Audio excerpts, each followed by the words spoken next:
Hello friends, welcome to Mechanical Engineering online classes. Here we have a problem. A 10 kg slender rod AB is welded to a 5 kg uniform disc which rotates about a point capital A. A spring of stiffness 80 Newton per meter is attached to the disc and is unstretched when the rod AB is horizontal. If the assembly shown in the figure is released from rest, then find the angular velocity of the rod after it has rotated through 90 degrees. So we will try to solve this problem with the help of work energy principle. There is a slender rod and it is released from rest. In the sense, the position which is shown in the figure is the position of where the AB rod is in rest. So it is released from that position, that is, it is released from the horizontal position. So when it is released from that horizontal position and rotated by 90 degrees, what is the angular velocity of the rod? That has to be found out. Now drawing the two positions of the rod. One is the first position where the rod is in rest position, that is in the horizontal position. X1 is equal to 0, that is the spring is not elongated, because in the question it is said that in the rest position the spring is unstretched. So x1 is equal to 0 and the angular velocity, that is the initial angular velocity of the rod, is also equal to 0. But after it is rotated by 90 degrees about point A, we have to find out what x2 is. So x2 is the elongation of the spring after the rod is rotated by 90 degrees. So x2 is equal to, it is r into theta. It is because one end of the spring is at C along with the rod. Because it is welded to the disc also will rotate. When the disc is rotating, the spring, one end of the spring is attached to C. So point C also moves along the circumference of the disc. So when the rod as well as the disc are rotated by 90 degrees, the point C, which is one end of the spring, is moving along the circumference of this disc. So this is the extension of the spring. So this quarter circle is the extension of the spring. So that is given by r into theta, because it is an arc of a circle. So what is theta? It is pi by 2 and r is the radius of the circle, which is 0.125. It is given in the question.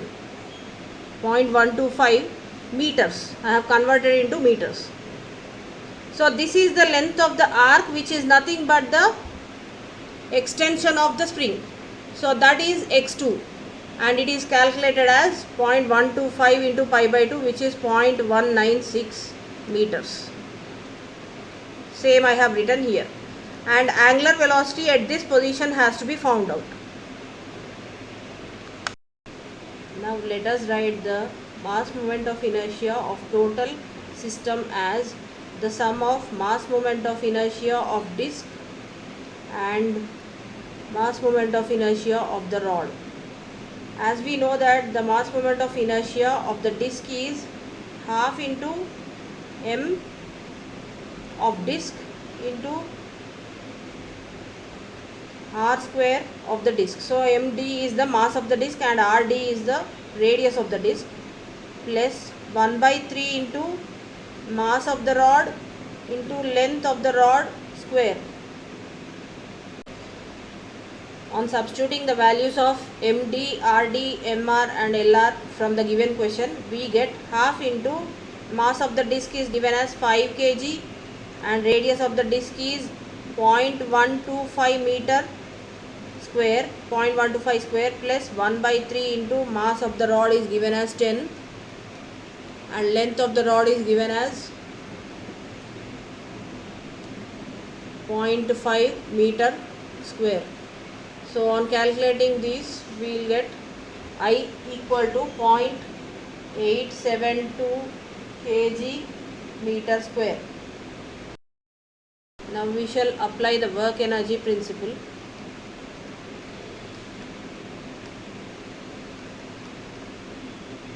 which says that the work done is equal to the change in kinetic energy. So it is Ke2 minus Ke1. Final kinetic energy is Ke2 and the initial kinetic energy is Ke1. So the work done by the weight force is U is equal to mgh, and the work done due to spring force is half into K into x1 square minus x2 square, and this total work done is equal to the change in kinetic energy, which is given as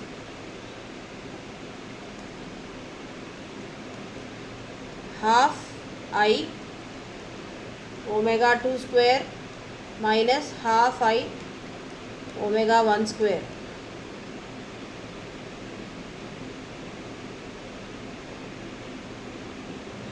Now we shall substitute the values of all these terms. The work done due to the weight force is given as mgh, and if we look into the figure, the rod is having weight and it is moving from x1 position to x2 position. The end B is moving from x1 to x2. So when the rod is moving or rotating about point A from the initial to final position, the center of gravity, which is initially at G1, has now moved to the position G2. So the height difference between G1 and G2 is nothing but the distance between A and G1, which is equal to half of the length of the slender rod, which is 0.25 meter. So H is 0.25. So mass of the rod, which is M, is already known to us. It is 10 kg into 9.81 into H is 0.25 meters plus half into the K value is given in the question as 80 Newton per meter into x1 square. X1 is equal to 0. So 0 minus x2 is given as we have found out the x2 value as 0.196 square is equal to half into the total moment of inertia, mass moment of inertia is given as 0.872. This is the value that we have calculated previously, into omega 2 square, which is unknown, minus 0. It is because the second term is 0 because of omega 1, which is equal to 0. So from this, if we calculate omega 2, we get the value of omega 2 as 7.26 rotations per second. So this is the solution to the given problem. Thanks for watching. If this video was of help to you, please like it and share it with your friends. And don't forget to subscribe to our channel.